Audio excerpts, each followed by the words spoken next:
Hello दोस्तों, आप सभी का स्वागत है आपके अपने YouTube channel Jitendra MR study पर। दोस्तों, मैं हूं जितेंद्र MR यादव। आज हम लोग परसेंटेज यानी प्रतिशत का पार्ट 5 देखेंगे। अगर पार्ट 5 से पहले आप नहीं देखे हैं तो डिस्क्रिप्शन में लिंक दिया गया है। पार्ट 1, 2, 3, 4 का ये लिंक दिया है, तो आप जाकर देख सकते हैं। आइए तो हम लोग आज प्रतिशत में चुनाव से संबंधित कुछ प्रश्न को देखेंगे। देखिए तो किसी चुनाव में एक उम्मीदवार को 62% वोट प्राप्त हुआ और वह 35,640 वोटों से चुनाव जीत गया।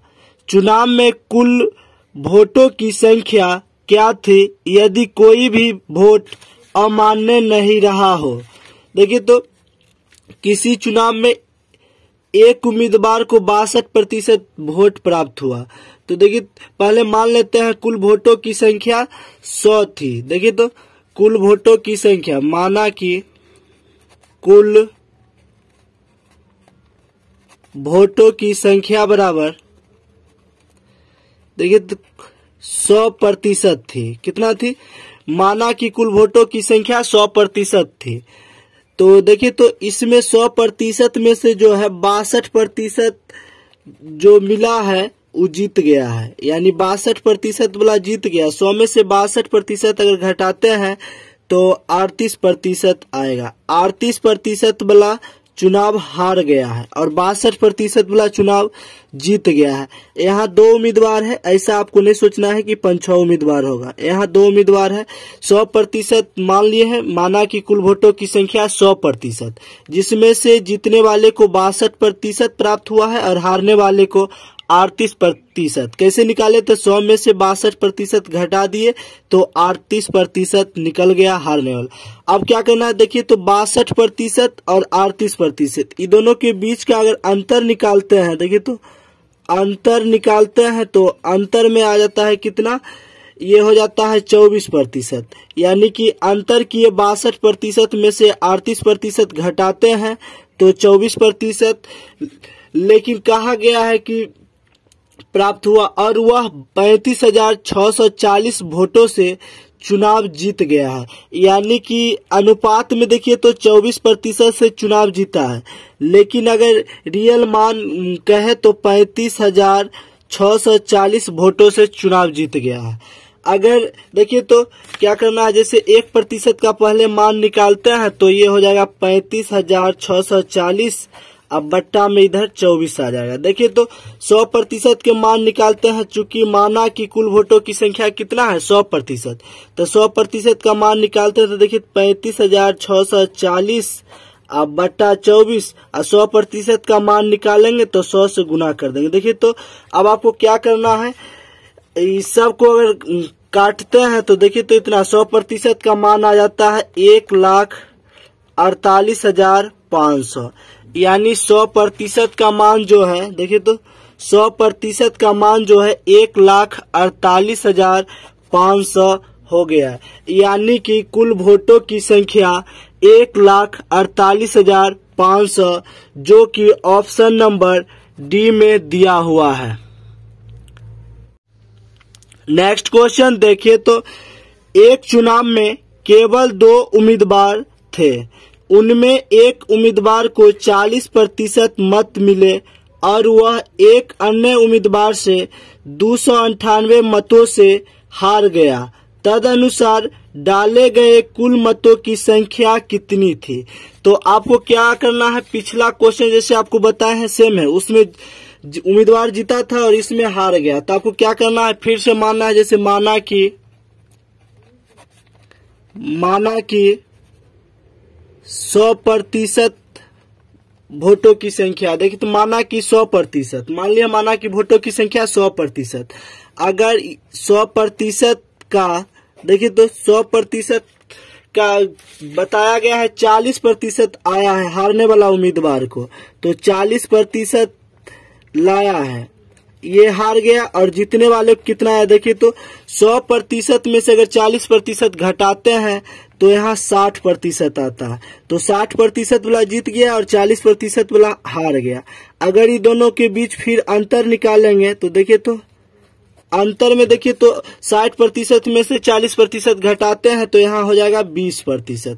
यानी प्रतिशत में 20% से उम्मीदवार हारा है, लेकिन वोटों में जो है 298 मतों से हार गया है। प्रतिशत में तो 20% से हारा और रियल मान जो है वोटों की संख्या दिया हुआ है 298 वोटों से हार गया है। तो क्या करना है, जैसे देखिए तो अब जैसे यहाँ 1% का मान निकालेंगे तो 298 अब बटा 20 हो जाएगा। 100% का मान निकालते हैं तो 298 बटा 20। यहाँ 100% का मान निकालेंगे तो 100 से गुना कर देंगे। अब 20 गुना 5 करते हैं तो 100 हो जाता है। यानी देखिए तो 298 गुना 5 और ये 100% का मान निकल रहा है। 298 गुना 5 करेंगे तो 1490 आता है, जो कि ऑप्शन नंबर सी में दिया हुआ है। नेक्स्ट क्वेश्चन देखिए तो एक चुनाव में एक उम्मीदवार 75% वैध मतों से विजयी हुआ। कुल 5,60,000 मतों में से 15% मत अवैध थे।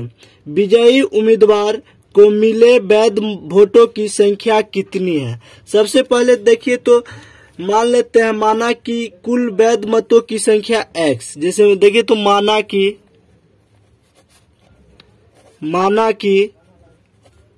कुल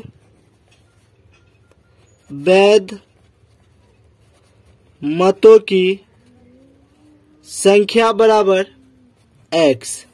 अब आपको क्या करना है, जैसे x यानी कि कुल वैध मतों की संख्या x है तो x बराबर देखिए तो कुल 5,60,000 मतों में से, तो देखिए तो 5,60,000 मतों में से 75% वैध है। तो वैध का संख्या x है, तो इसका देखिए तो 75%, तो 75 और प्रतिशत का मतलब बट्टा में 100। अब फिर कहा गया क्वेश्चन में कि 15% मत अवैध थे। जैसे यहाँ देखिए तो 15% अवैध है, 15% मत अवैध है। तो टोटल होता है 100%। कोई भी चीज अपने आप में 100%, तो 15% अवैध है तो 85% क्या हो जाएगा, वैध हो जाएगा। चूंकि 100 में से 15% घटाएंगे तो 85% हो गया। दोनों को योग करेंगे तो 100% हो जाएगा। कुल मतों की संख्या 100%, जिसमें 15% अवैध है तो 85% वैध मतों की संख्या हो गया। तो वैध मतों निकालना है तो यहाँ 85%, यानी 85 और प्रतिशत का मतलब बट्टा में 100। अब आपको क्या करना है, देखिए तो 2 जीरो से 2 जीरो कट गया और 2 जीरो से 2 जीरो यहाँ कट गया।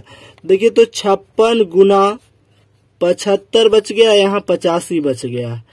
ये तीनों को अगर गुना करते हैं 56 गुना 75 गुना 85 तो 3,57,000 आएगा, जो कि ऑप्शन नंबर डी में दिया हुआ है।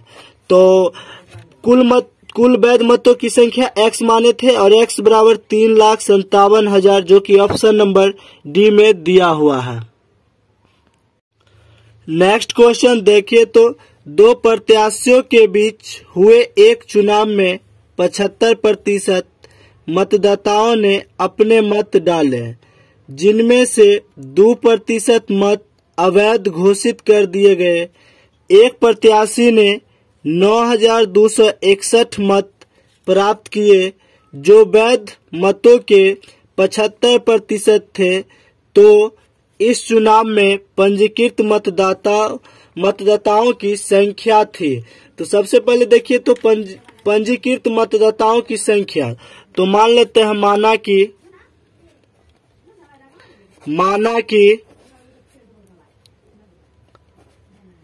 पंजीकृत मतदाताओं की संख्या बराबर 1। माना कि पंजीकृत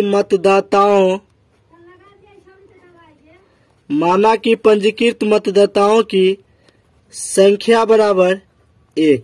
देखिए तो 1 यानी माना कि पंजीकृत मतदाताओं की संख्या 1 माने हैं तो 1। उसके बाद कहा गया है कि ये एक चुनाव में 75% मतदाताओं ने अपने मत डाले। तो 75% को देखिए तो 75% का मतलब बटा में 100 या 3/4 भी लिख सकते हैं। फिर गुना देखिए तो जिसमें कहा गया है कि 2% मत अवैध थे। देखिए तो यहाँ 2%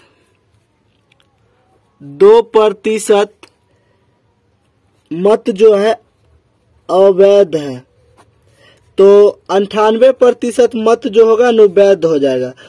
चूंकि कोई भी चीज अपने आप में 100% है, ये दोनों को जोड़ते हैं तो 100% हो गया। तो 2% अवैध है तो वैध कितना है 98%। तो 98 और प्रतिशत का मतलब बटा में 100 लिखना है।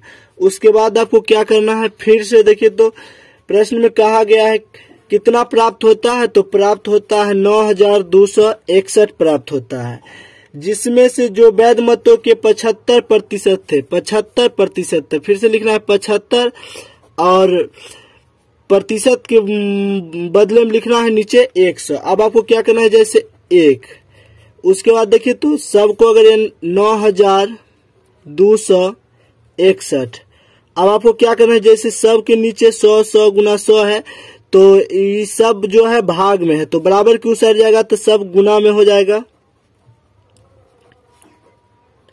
और इधर देखिए तो ये सब 75, 98, 75 जो है गुना में है तो बराबर की उतर जाता है तो भाग में हो जाएगा। तो 75 गुना 98 गुना 75, अगर इस सब को काटते हैं तो देखिए तो निकल जाएगा 16,800। अब भाग दे सकते हैं जैसे 92 या काट सकते हैं। देखिए 25 या 75, 25 चौका 100, ऐसे काट के ऊपर वाला सब संख्या गुना कीजिए, फिर नीचे वाले सब संख्या को गुना करके ऊपर वाला संख्या में भाग दीजिएगा तो 16,800 आएगा। यानी कि माना कि पंजीकृत मतदाताओं की संख्या 1, x भी मान सकते हैं, यहाँ हम 1 मान लिए हैं तो 1 बराबर तो 16,800 यानी पंजीकृत मतदाताओं की संख्या 16,800 जो कि ऑप्शन नंबर बी में दिया हुआ है। तो उम्मीद करते हैं कि वीडियो आपको अच्छा लगा होगा। अगर अच्छा लगे तो लाइक, शेयर एंड सब्सक्राइब जरूर कीजिएगा। मिलते हैं फिर किसी नेक्स्ट वीडियो में, तब तक के लिए धन्यवाद।